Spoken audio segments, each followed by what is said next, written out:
If you're looking for a new Android smartphone and don't know which one to get, this video is for you. I have rounded up the latest flagships from some of the top manufacturers, and I will show you the top devices of summer 2017. I'll begin with some decent competitors that won't disappoint but also won't astonish you, and towards the end I will name the overall best device.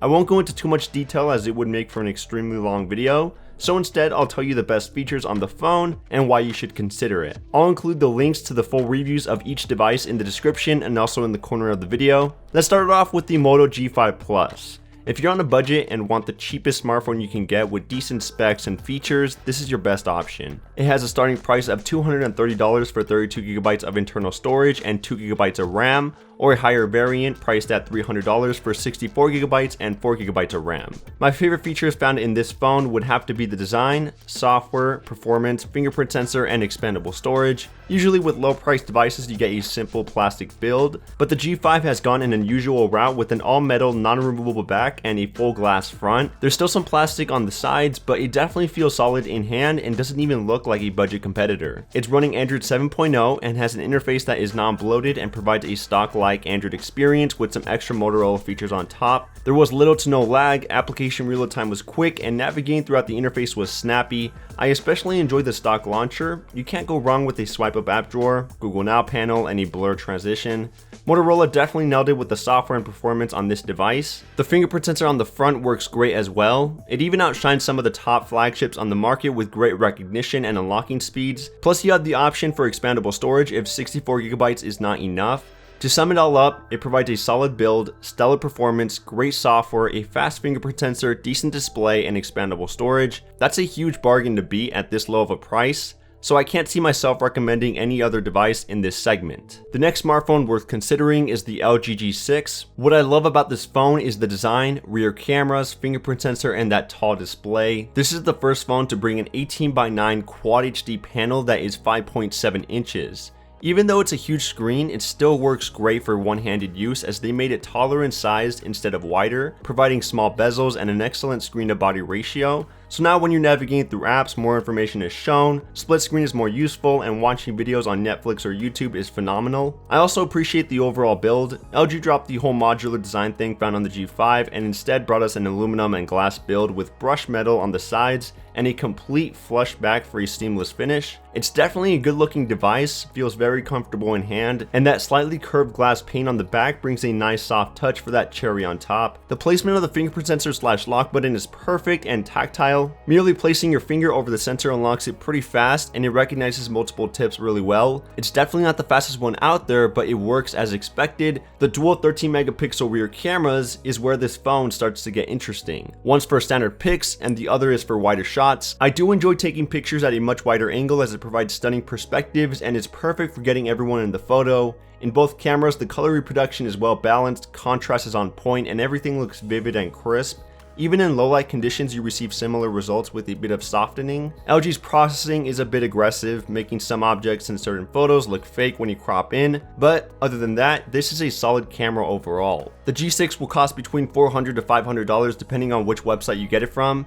It's definitely a top-notch device that has good design, fingerprint sensor, solid rear cameras, and a great display. The next flagship, in my opinion, is the best bang for your buck. It's the OnePlus 5. Sure, this phone has a lot of controversies, but overall it's still an excellent phone. For $479 from upwards to $539, you're getting a Snapdragon 835, 6 to 8GB of RAM, 64 to 128GB of UFS 2.1 storage, dual cameras, Bluetooth 5.0, faster LTE speeds with Cat 12 support, everything else found on the OnePlus 3T, and more. The standout features found within this device besides the great specs are the performance, software, battery, charging, and a fingerprint sensor. As of right now, the OnePlus 5 is the fastest phone you can get. With fewer pixels to handle and a light interface, this phone just flies with the Snapdragon 835. Everything is buttery smooth, opening and switching between apps is fast, and navigating throughout the interface is a pleasure. The fingerprint sensor also accommodates this speed as it's the fastest sensor on a smartphone yet. With just a light tap, the phone unlocks in 0.2 seconds and recognizes it extremely well, even faster than the OnePlus 3T. The software is also another reason why I enjoy using the OnePlus 5. It's running the latest release of Oxygen OS on Android 7.1.1, and the overall interface is cleaner and lighter than ever. It has no bloatware, very few design tweaks when compared to stock Android, and some additional features that are appreciated. If you're coming from a Pixel or a Nexus, you'll definitely be familiar with the UI. Even though it has a bit less battery capacity than its predecessor at 3300 mAh, it still got me through the entire day without any extra charging. I usually saw a screen on time of around 4 to 5 hours, but you could probably push for 6 to 7 hours if you're a light user. Also, it has one of the fastest charging methods on any smartphone yet. It's known as dash charge, and it can get you a full charge from 0 to 100 in under an hour. The OnePlus 5 did cut corners in order to bring that fairly inexpensive price tag, but it still competes impressively well against the huge manufacturers. The second best phone on this list was actually released in 2016, but it's still a flagship that a lot of people love and prefer using over most of the devices released this year. It's the Google Pixel. Everyone loved the rear camera, software, and performance. Everything else was solid, but I'd say these three features are what really makes this phone stand out from the crowd. The camera has a 12 megapixel sensor with one of the best HDR enhancements. There's almost no shutter lag, super fast autofocus, and no matter what scenario you may be in, pictures will most likely turn out solid.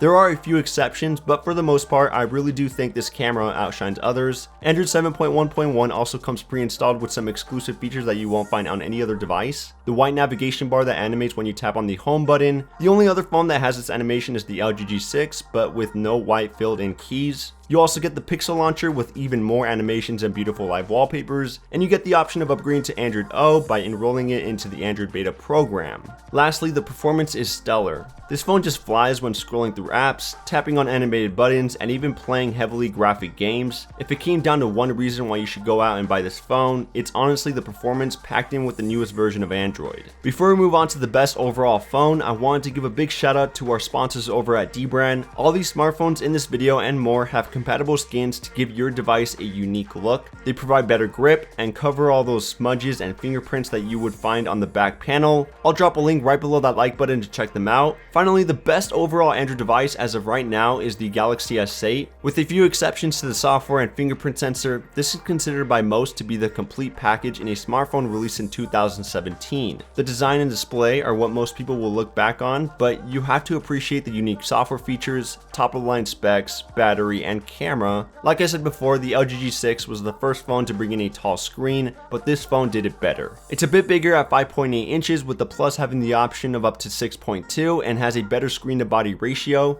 It's Super AMOLED Quad HD, and it's the perfect option for watching videos or playing games on the go. It gets extremely bright or dim whenever you need it to, has great viewing angles, very sharp and saturated when using adaptive display in the settings, and the colors are extremely deep and natural when compared to other smartphones. It's the best panel on a flagship yet. The overall build is also fantastic with an all-glass encasing, slightly curved edges on both sides, and an aluminum frame for a natural feel in the hand. The color scheme even adds the cherry on top, as the dark black makes the phone look like a solid glass pebble. Very beautiful. If you're wondering about the performance, this device brings in some good results. The Snapdragon 835 and 4GB of RAM handle all the bells and whistles found within Grace UX just fine, but it won't outshine the OnePlus 5 or even the Google Pixel. There are so many little things that I left out, but these are the main features that will stand out if you buy this phone. It's the most expensive Android on this list at a starting price of $750, but if you're looking for an upgrade that will last you 1 to 2 years without the specs or features becoming too outdated,